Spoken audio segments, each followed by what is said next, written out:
I don't know, Scott, where do you want to go? All right, I'd say take the clean break and let's go into spoilers. All right, all right. I just want to point out, Unless you want to take another fucking chug of the alcohol there you're having. What? yeah, Let the audience know, what are you drinking?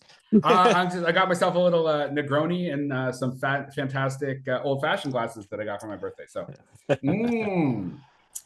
I love scotch. I love scotch. Scotchy scotch scotch. Here it goes down, down into my belly. Mm-mm-mm.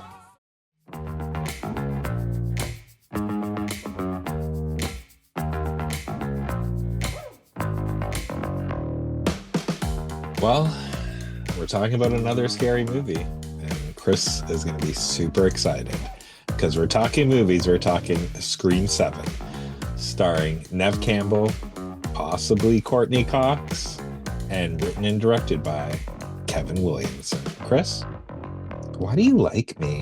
What is it about me that you like? Not much, but continue to do this podcast.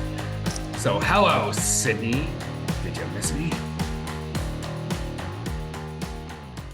Hey, everybody, and welcome to this week's episode of How'd You Like That Movie? We're going to be talking about Scream 7, but in order to talk about that, we must talk about the controversy around this film specifically. There is a boycott that's been called for it due to the treatment of Mellisa Berreras. If you're not aware, in 2023, she was dropped from the Scream film due to social media posts that described they were very pro-Palestinian posts that described Gaza as a concentration camp and the Israeli government's actions in Gaza as a genocide and ethnic cleansing. And since then, the United Nations, Doctors Without Borders, Oxfam, Human Rights Watch, and many others have confirmed that it is an act of genocide, including the International Criminal Court putting out an arrest warrant for Israeli Prime Minister, I don't know which one he is, Benjamin Netanyahu. And that was done on the November 2024, and that's for war crimes. There is currently, like I said, there's currently boycotts called for this film. I don't know if, we're not really here to tell you whether you should see a film or not see a film. I know for myself, I'm very pro-Palestine, and I was conflicted about seeing this film. I had the opportunity to see it via press screening, so Skyglass didn't get any of my money. I'm also not a huge Scream fan. I know Scott is, so we're going to talk about this a little bit. So you're going to have to make your own decision. When I decided to review this film, I thought the best way to get out the information on Melissa's position on Gaza was to talk about this film. So on that very upbeat note, Scott, take it away, man. Okay. Uh okay. So before we get into it, I just wanted to say there is another film that I did watch. I just wanted to talk about it a little bit because it is from friend of the show, Reese. Had the opportunity to watch the documentary She Was Here, which is based on the Poltergeist actress Heather O'Rourke and her untimely passing. It is going to be releasing soon on Prime. I think you have the dates, Chris, if I'm not mistaken. Uh, I don't remember them off the top of my head, but I just want to say I do recommend this doc. I was kind of surprised of how much info was there and how much this documentary moved me. Like even my wife watched it with me and she was in tears at some point, especially like when Heather's mom is talking about her untimely passing. I definitely recommend it. Check it out. Reese, you did a good job. But yeah, now on to Scream. So with this film, I think we're gonna do it the same in terms of how we did 28 Days Later, where it's non-spoiler review, and then we'll get into the nitty-gritty with a spoiler review. So with this, I really don't want to call it Scream 7 because this is more Scream 7.5, because everything was rushed because of what you were discussing before. Because once Mellisa Berreras was dropped, Jenna Ortega left. The original director and writer, Christopher Landon, left the project. So the conclusion of the Sam Alexander story that was Scream didn't happen, but this does seem very rushed and pieced together. And but kudos to fucking Nev Campbell because she got an amazing fucking payday for this movie that they didn't want to pay her for Scream 6, which is why she didn't go into that one. But Yeah, hold overall, on. So it's just I do want to talk about that. So Nev Campbell gets $7 million. They actually had to bring in even another director who then left as well. And then the current director of this film is the original writer of what is it, one, two, one, and two, and four. One, two, and yeah, and that's four. Kevin Williamson. Yeah. Courtney Cox, having been in all the Scream films, she got $2 million for this. It also required $500,000 of rewrites, and this is all via Variety's reporting. Anyway, sorry, I didn't mean to cut you off. Keep No, going no, there, it was Scott. good.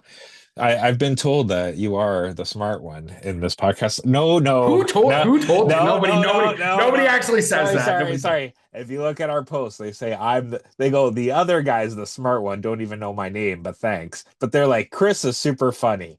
They know Chris's name. But thank you. Um, but yeah, so here's the thing. I think this movie should have not been so eager to hit a release date. Because I think, in terms of trying to get it done and trying to get it out for its announced release date, it left a lot on the table. Uh, Trying to reinvent itself didn't work. But like, even like I'm saying, like, non-spoiler, like, I think Courtney Cox making 2 million and she's probably in 15 minutes of this movie. Good on her too, man. Good on her. Because she's not in this movie a lot. Agree? Disagree? What do you mean by that? Like, in terms of screen time, I think she's only 15 minutes, man. Maybe 20 tops of this whole movie. I mean, so first off, before we address that, I want so you did you not enjoy this film? I There's aspects of this movie I did like for a first time director that Kevin Williamson is, I do think he did do a pretty decent job because there are a lot of shots that I did like, especially the use of shadow using the ghost face. Yeah, That it was very reminiscent of Halloween, like the Yes, OG Halloween. right. And Kevin Williamson wrote Halloween H2O. So there was even a nod to that which we can probably get into the in the spoiler section. So in terms of that, I thought it was okay. Um, but the story, the killer reveal, everything like that, I just felt like like it didn't move me. Like, every Scream, usually when you have the reveal, you're like, oh shit, right? And this one, I'm just like, oh fuck. So, would you consider yourself a big Scream fan? I'm sure we've asked this on other shows, but I'll Like, ask you again. I do enjoy them. I've seen every single one, and I'm pretty sure I've seen every single one in the theaters. Um, but yeah, like, I enjoy them, and this one is the one that I'm just like, like, it is a diminishing return for myself. Like, I was raised, if you have nothing nice to say, don't say anything at all, which is why I don't want to bash it too much. Because Nev Campbell from Guelph, Is she she's a from Guelph? I thought she was from London for some reason. I'm pretty sure she's Guelph, which is like 15 minutes away from us. So I don't want to say bad in case she has relatives there and they come out and find me.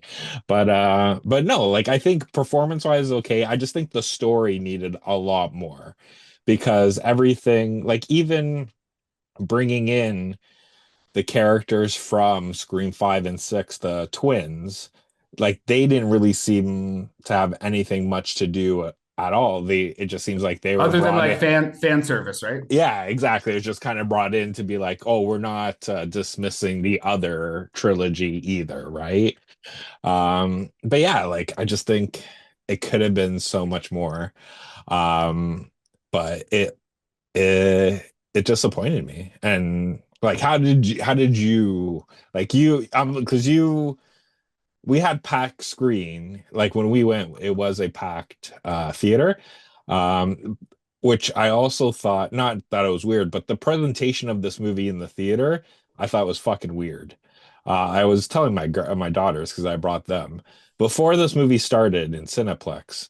There was literally a 12-minute countdown that you can see on the top right corner of a featurette of Scream 7. And then it Okay. broke into a music video for Scream 7.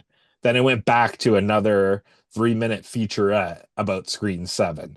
And then another like Q&A thing for Scream 7. And you're just watching this clock go down and you're like, why the fuck is there a 12-minute like pre like hype video for this movie if I'm already fucking in this movie?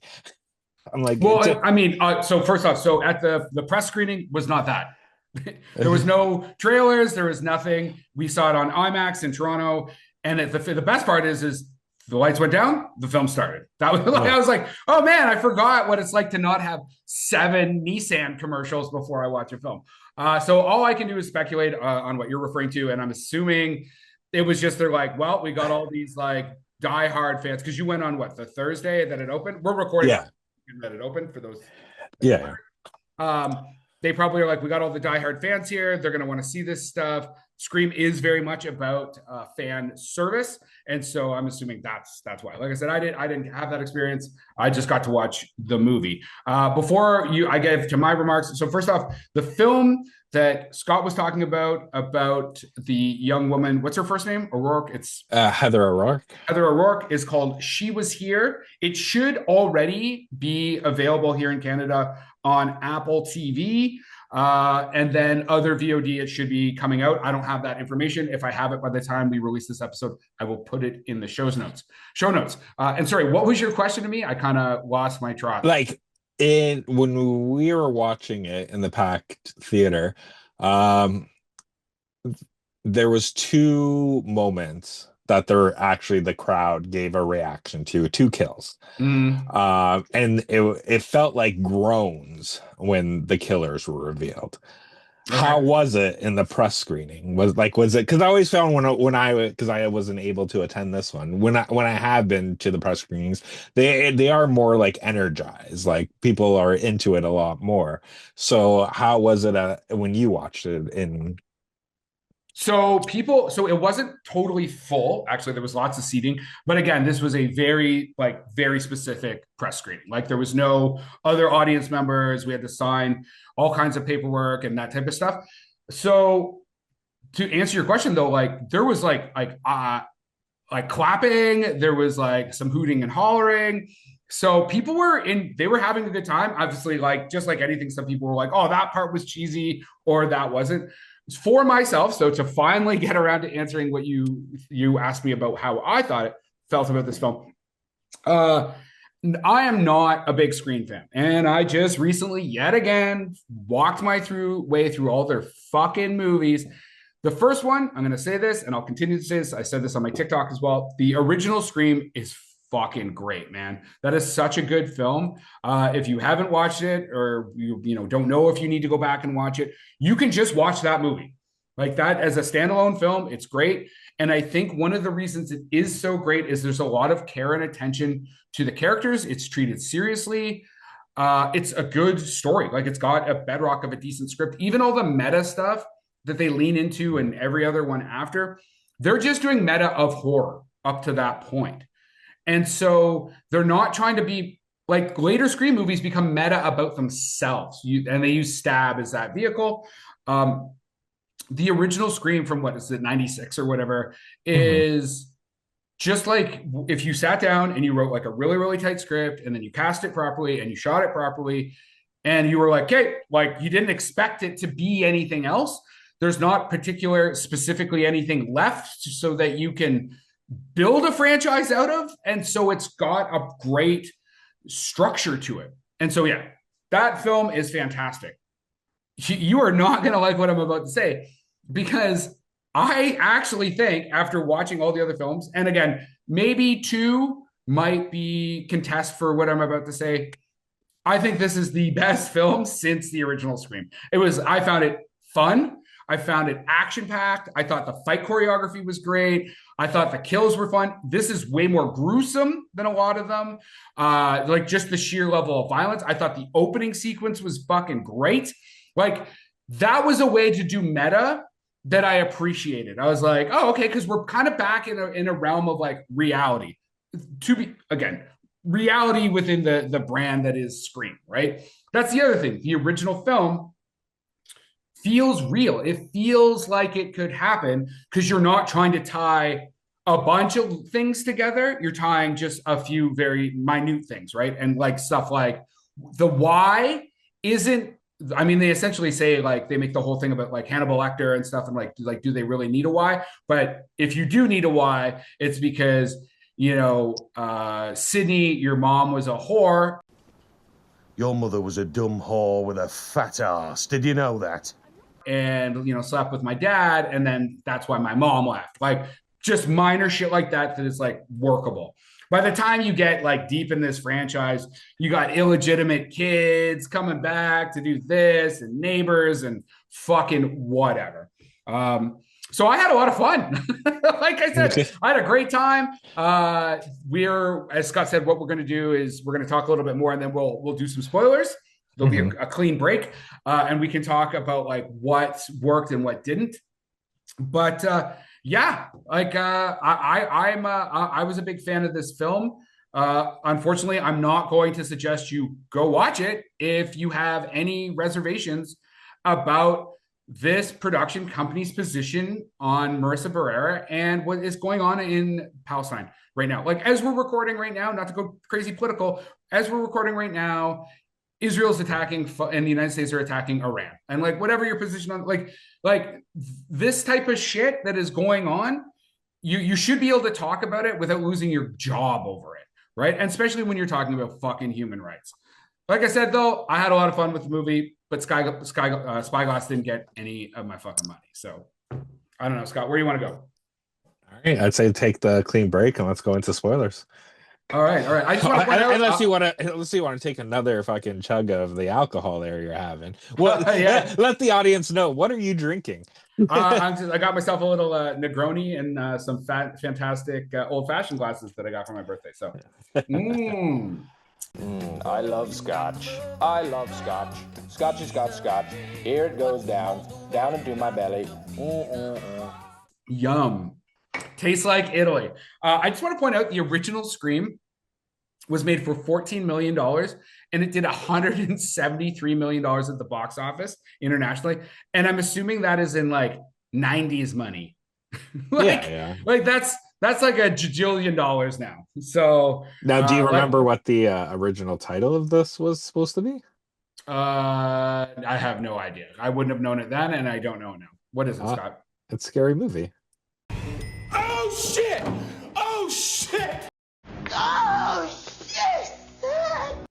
That's hilarious. That is very funny.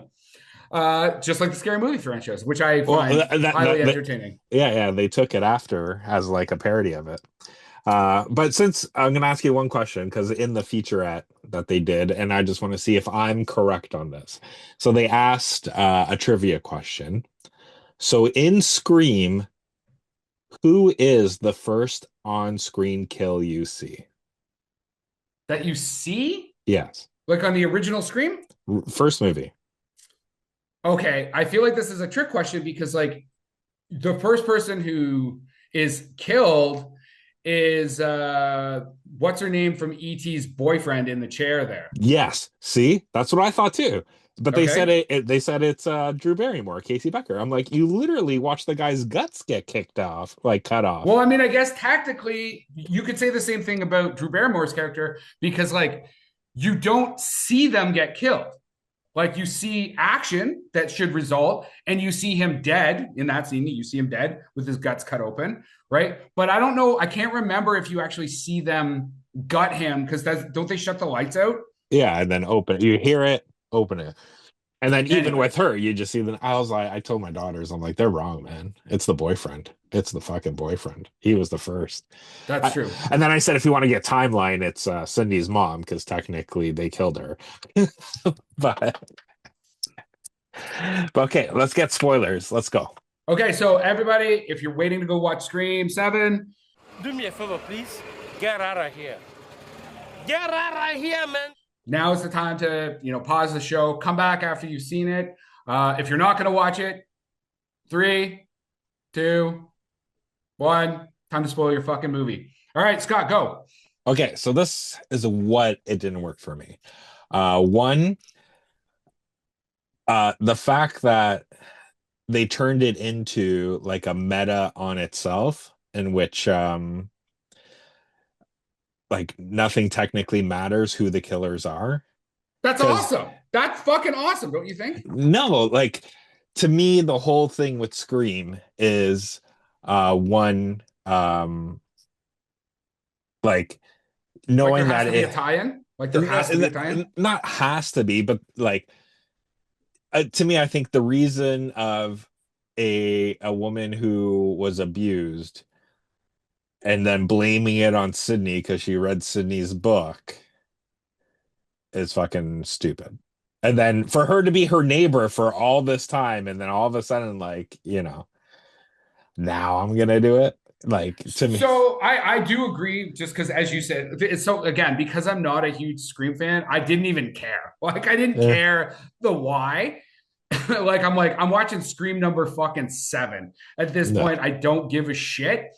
But I love the idea of it just being like some broad, basically. You know what I mean? Because you're right. Yeah. Like, it's silly, right? Like, she kills her own son, or one of her accomplices kills her own son to get, well, I mean, I guess it was the son of the husband that she didn't like. She killed her husband too, which I thought was like, I'm like, that's cool, man. Just being kind of crazy. I would have just preferred to, if you wanted to still use that, I think you may even agree with this. You could have just been like, yeah, I just saw, maybe I actually saw the kind of fame you got and made me feel like you were kind of an empowered woman. I wanted to be an empowered woman. And so I totally misread the events, and I just decided to be a killer because I thought it would empower me or something like that. Right. Like, you're right. You don't actually need to tie it back to Sydney. Yeah. And technically that was the whole plot of Scream 4. I want to be the final girl now, but, yeah, so that one, I do want to give a shout out. I do like the little nod of having Ethan Embry in this movie, because he was like the it guy in the 90s too. He was in every rom-com in the 90s and fear.com, and like he was everywhere. And then he kind of faded away. Having him be in this movie, I thought was a nice little nod, but also the fact that the minute I saw him, I'm like, well, he's the fucking second killer. And then, having the killers technically never having the thing that made, to me, Scream good is the guessing, right? Because hold on. I just got to stop just because I was doing some stuff. Wasn't it Scream the reboot where she wants to be the final girl? Because in Scream 4, it's the weird dudes that are fucking vlogging everything. No, it says her niece, Emma Roberts. Oh, that's right. Yeah. Sorry here. I got her confused with Mikey Madison's character, which since I've already got you that's stopped, 5. It's what I love about Mikey Madison getting lit on fire in that film in Scream 5 is that, you know what else she did in Once Upon a Time in Hollywood? Her motherfucking ass got lit on fire. Okay.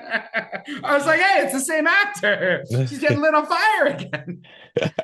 All right, sorry, man. Okay, yeah. So, the other thing I think is, in terms of this cast of kids, you never really got to care about any single one of them. They got introduced and killed pretty fucking quickly. Where I think the killing's so good, though. Yeah, it's so good. When the one girl is flying around and she just gets fucking her gut slashed out, I was like, Yes, this is what I fucking came for, my friend. Yeah, and I do think the bar kill, it was fucking, I love that it was a practical effect. And that's what I mean. Like, I think, like, I like the direction it was going to. I just think, And the aesthetic, it looked yeah, really good too, right? yes, I just think they did need a little bit more to tie it, like to loosen it up, to make it a little bit more tighter, because I do think the plot kind of like left itself, right? Where they, and I think it's only because they didn't really have much time to, like, because once he came on, it was literally like fucking a what, like 2 week rewrite probably, and like, okay, this is the movie we're going with. What did you think about bringing Stu back? See, it was smart to do it, like having AI and deep fakes and everything like that, because that's the world we live in now. But also, like, Kevin Williamson's original Scream 3, because he never wrote that one. He never wrote Scream 3. The original Scream 3 was Stu was alive. And he literally created a cult of ghost faces that were going after Sydney. See, that's awesome. But I believe it was Columbine happened, and which it was too much on, like, they're On like the nose. yeah, too much, that it was like, we can't have somebody, like, something about, a person sending kids to kill kids kind of thing, right? So, and it got scrapped. So, like, to me, I liked it. I like seeing it, especially after, the whole Tarantino thing, seeing him on there kind of thing. But also, I do wish they kind of, like, left it open a little bit more, in which it could. Maybe he's not dead. They don't know for sure. Yeah, because like they leave clues, because, like, these people couldn't have gone to the morgue in 1996 to, say he never actually made it to the morgue. But yeah, like, I was hoping for a little stinger kind of thing at the end, that kind of, like, possibly could have got this going, because to me the reveal of who the killers were was so stupid. Like, I like the first reveal when they're like, who the fuck is this guy? Yeah. Right? Alice? Who's the fuck is Alice? Right. And then if it continued, like, they're like, I don't know who this person is. I don't know who this person is. Like, what the fuck is going on? And then kind of doing a Stu reveal, I would have enjoyed it a lot. And I think, like, for myself, it would have made me like this movie a lot more. But what was there anything that you found, like, super cheesy? Like, what was the cheesiest thing in the film for you? Not just, like, script, but, like, that you aesthetically saw. Oh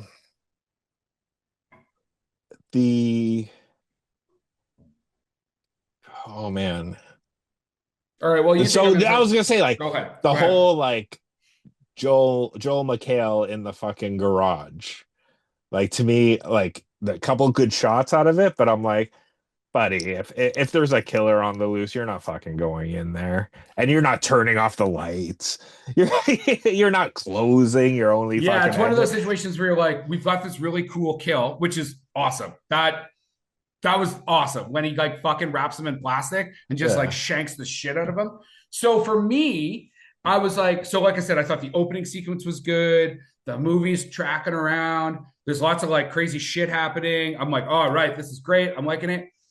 And then dude gets hit. The first Ghostface gets hit by the car, and fucking Courtney Cox gets out. And I'm like, Surprise, motherfucker. oh, fuck, here we go. This movie's going to be fucking garbage from here on in. Luckily, that did not happen for me. Like, I thought the film still progressed appropriately.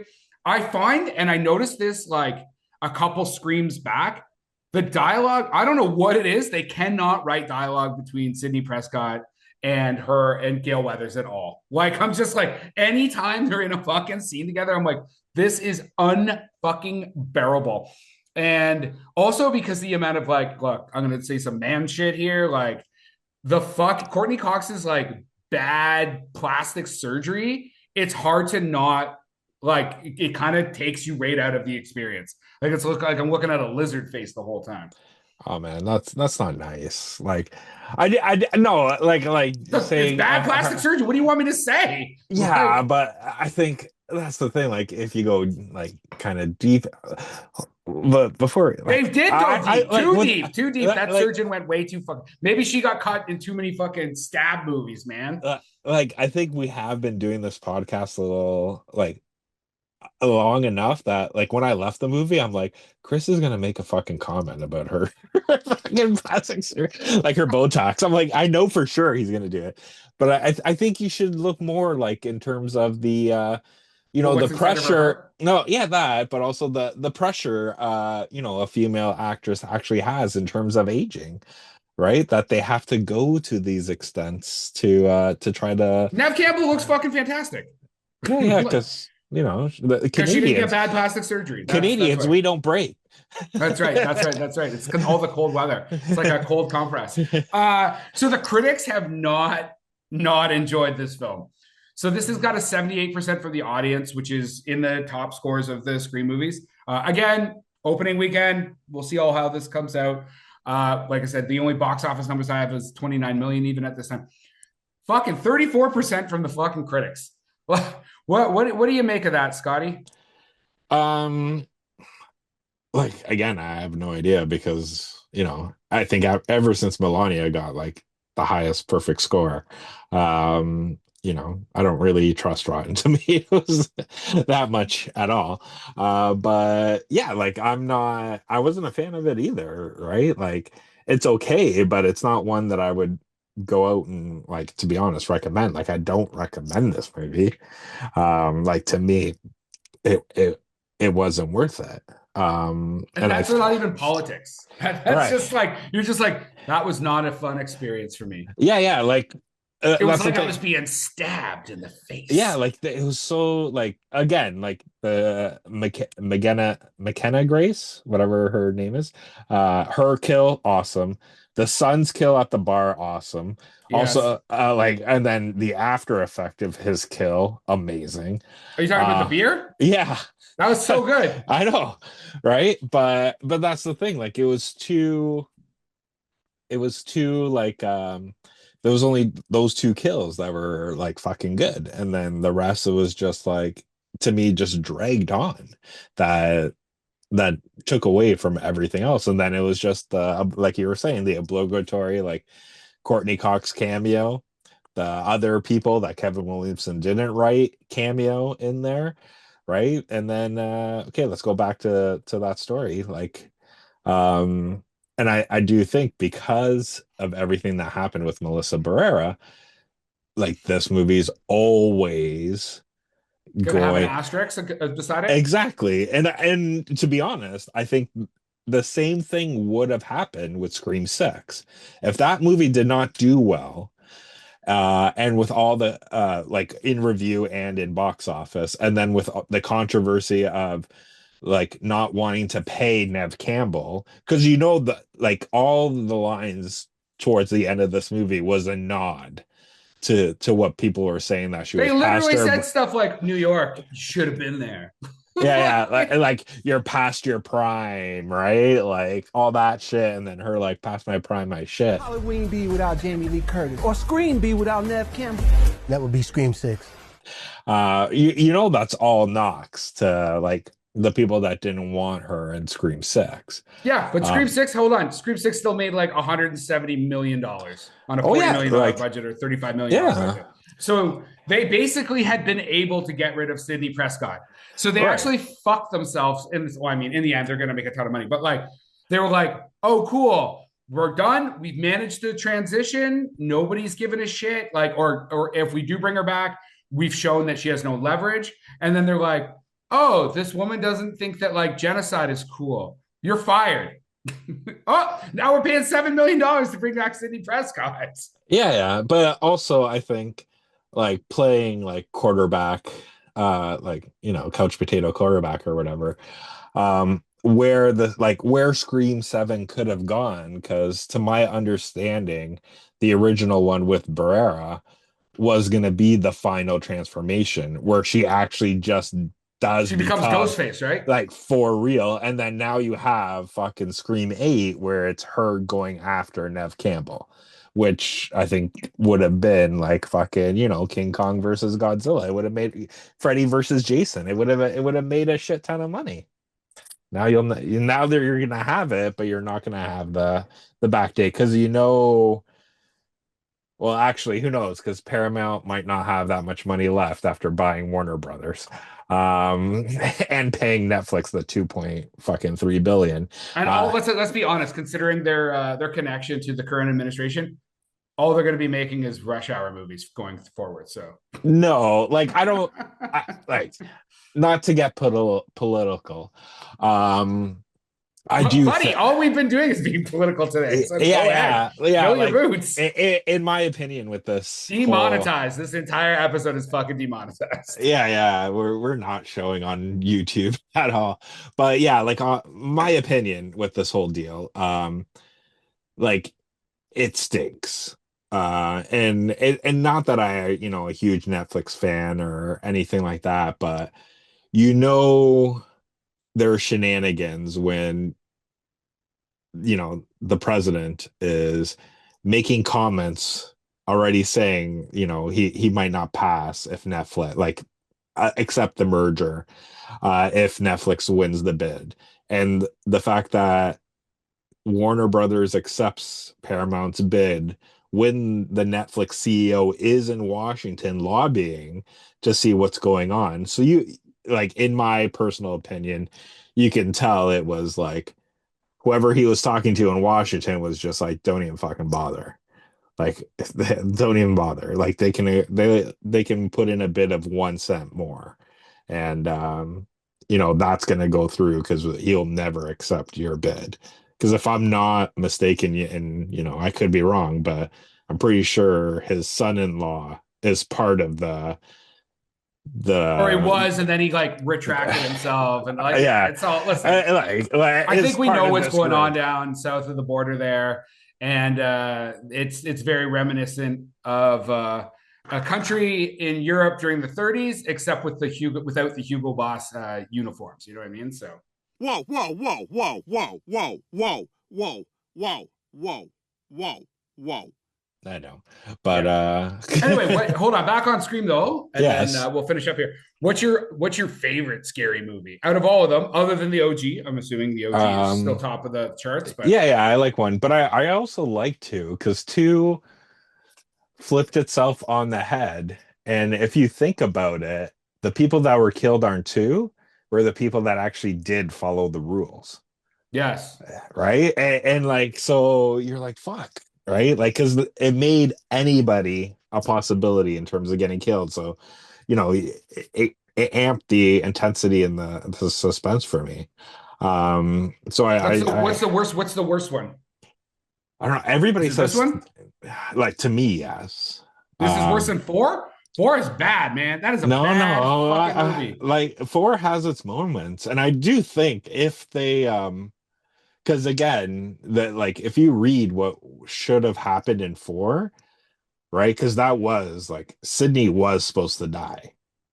Okay, but that's not what happened. No, but so what I mean is, what was on the page. But Sydney was supposed to die. Emma Roberts' character was supposed to get away with it. And then Scream 5 is somebody who found out about it and is now killing, and now she has to kill to try to find out who it is, right? But yeah, I would probably say 3 is if with the exception of this one, because this one for me is the worst one. Yeah, 3's pretty bad too. Yeah, but to be fair, I didn't like 5, and even 6. 6 is another one that was a big letdown for me because the opening sequence in 6, where the teacher gets killed or the prof or whatever, I was like, oh my god. Because they do a reveal, but then that person gets killed, and I was like, oh yes, exactly what I wanted to happen. This is going to be just a straight copycat, no connection, right? We're going to go back to the idea of or not even back to, we're going to go forward with the idea of Stab has gotten so big that now I'm just I've created copycat killers. And then it devolves into all the other shit. And there's an extension of Mellisa Berreras being the son of Billy Loomis and blah, blah, or daughter The of Billy daughter. Loomis, the daughter. Sorry, her father is Billy Loomis, yada, yada, yada. So again, I like this one. I thought it was fun. Now, let me ask you ahead. a question.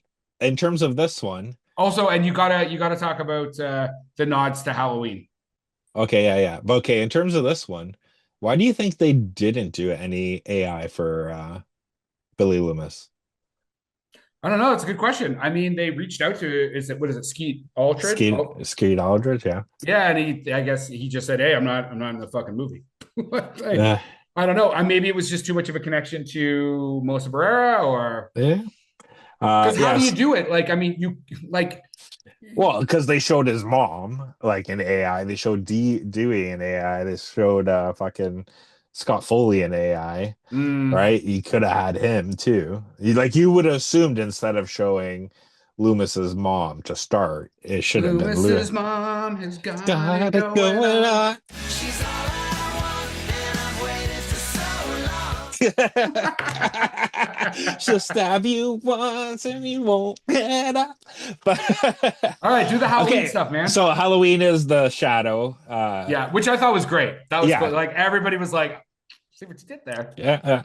But the nod to H2O is Anna Camp's character when she goes into the garage and then does the one-arm pull down once Sydney goes down. She does the one-arm pull down to like land behind her, which Michael Myers did to Jamie Lee Curtis in Halloween H2O that Williamson wrote. But yeah. Well, there you go. And also, didn't they name the bodega after who's the original Wes Craven's porn name or something? Maybe. I don't know. I didn't watch that video Tyler sent us. I'm not gonna lie. What the fuck? They liked the reference so much. That's what they named the bodega in the movie. So if you watch the movie, it says Abe Snake Bodega. Okay. Do you got anything else you want to say?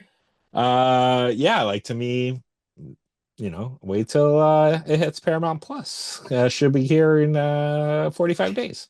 It should be there this afternoon. I'm going to finish off with a quote from Christy Pucheco from Mashable. Like I said, I had to go deep to find any critic that was willing to say anything even slightly positive about this. There is a critic. His name's Chris Langford. And I'm right here. And she said, the Scream franchise just got fun again, thanks to Scream 7. So we'll finish with that and free Palestine. And that is our wrap for the day. Please like and subscribe to this podcast. Tell your friends. If you want to get a hold of us, reach us at the www.howdyoulikethatmovie.com.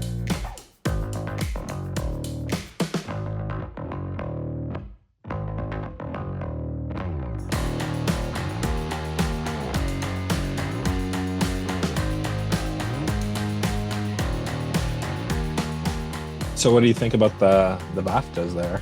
Oh, are you talking about the racial slur controversy? That one? Is that the BAFTAs or like who won Best Picture? Like, yeah, I was gonna say there was two, right? I think there was two slurs that happened. Like, yes, the guy has Tourette's, whatever.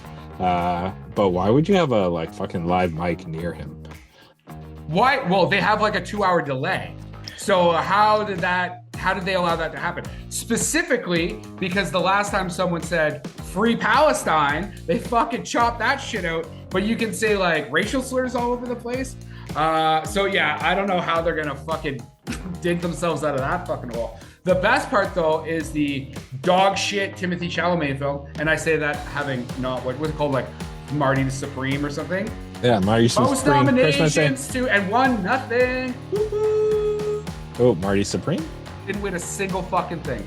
Didn't Timothée Chalamet win actor? Oh no, he did. The guy who played the guy who won. So I feel bad for that actor because when it is eligible for an Oscar this year, they ain't putting him on.